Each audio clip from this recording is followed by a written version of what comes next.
Does anyone else just like want to cry on a daily basis because of how much the cast of Critical Role love each other? Or is it just me? Hi, and welcome to Making Fun. Not the recently announced Netflix series, but the struggling YouTube channel. Yeah. Guess what? I'm back with more Critical Role content. I realized after the fact that I didn't explain in Fresh Cut Grass's build video what Critical Role is. Critical Role is basically a bunch of professional voice actors who play Dungeons and Dragons together, and it is played on YouTube and streamed on Twitch and all of these things. When you say it like that in a simple way, it doesn't sound like something that a human adult would just yell about constantly all day every day, but welcome to my existence. We're not going to go into my crazy level of obsession with this today. Of course, I didn't create the character art for any of these characters, because duh. So links to the people who are responsible for all of these characters and character art and all of that good stuff will always be in the description, because I'm not out here pretending like I am that kind of artist. This is also inspired by a video that fellow YouTuber Mechanical Fiend put out about a year ago, and I will link to that in the description. This isn't like Fresh Cut Grass, which is a build video. This is more of a inspired by the artwork feeling. Since our Baker Street video, I have been collecting jewelry boxes for a while now, and I have a literal horde of them out in our garage. This jewelry box in particular, I knew I wasn't going to be able to put a diorama inside of, or a scene inside of, but I still needed to have it and needed to do something cool with it.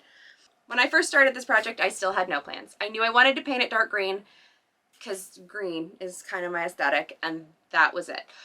So I sanded it down to get all of the varnish coat off, and then I started painting it green. My original plan for this project had been to use our airbrush entirely, because I've been trying to learn our airbrush that we've had for a year now, but it's kind of tricky. It did not work out. I was having trouble getting enough coverage to cover the whole thing green like I wanted, and we still haven't figured out a proper ventilation system for the airbrush yet, so we have had to put that to the side, and in order to get this project done, I had to move forward with a paintbrush, which is fine. I'm working on painting this year in all forms that it takes, so paintbrush was perfectly valid.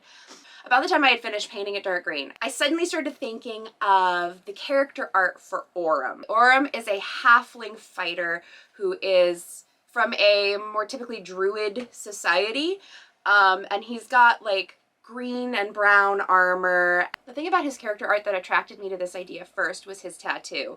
On his shoulder, he has a tattoo of the 2 moons of Exandria, and that goes into swirly pretty clouds and down into cherry blossom. I love that tattoo idea, so I was like, oh, I want to do this across the box. That immediately became my idea. So I decided the way that I was going to be able to do this best was to make some stencils and sponge them on rather than trying to work with my unsteady hand in this situation. I went over to the computer, picked a bunch of designs. As I was making this, I decided to also bring in the motif of the oak leaves that are on his sword and the green, soft kind of falling leaves that are across the top of his armor. And I cut out these stencils using our Cricut on some acetate so that they're reusable and that I have them for future projects. First thing I did was sponge on the moons and the clouds around it in kind of a very light gray-green pattern because I wanted it to have a bit of a misty feeling to it. Then I went back with a paintbrush and added to the swirls and made them a little brighter and a little bigger and a little bit more intense. It doesn't quite look like clouds, but it kind of evokes the same feeling in the original character art that I was going for. I decided for the leaf pattern to just sponge it onto the top of the box and have them slowly kind of falling over a little bit. The implication just so you can kind of see them falling down. And I also did a slightly more abstract sponged on version around the mirror as well. Did I not record any of this? Again? Cool.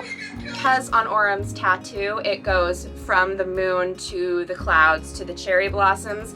I had the cherry blossoms kind of coming down from around the side of where the moons are and just kind of trailing along down the bottom of the box. I sponged them on originally, and then I went back and painted in the dark green details to give them a bit more definition.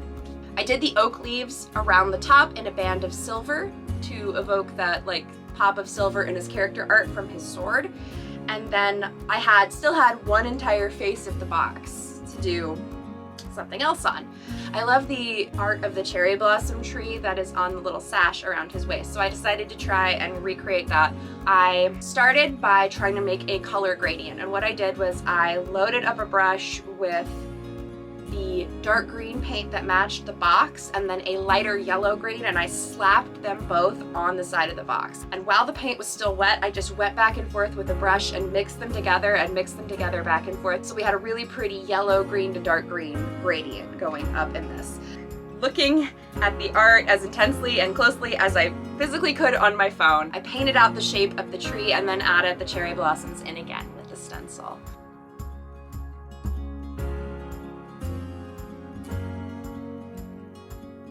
Then I spent 2 days varnishing it and put the hardware back on. That was it.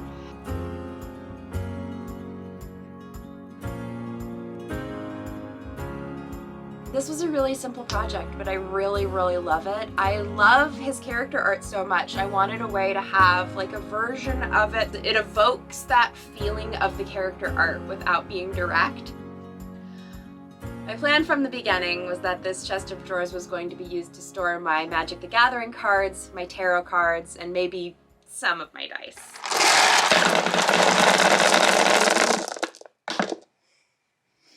If you are a critter and here for the vibes, Imogen is up next and her video will be out soon. If this is your first time here and you like Dungeons & Dragons content, there are 2 older videos that are specifically about Dungeons & Dragons, as well as a Hobbit-based terrain build, us making shields, my brother making a club, you know. Subscribe because the nerd vibes are strong. I'm obsessed.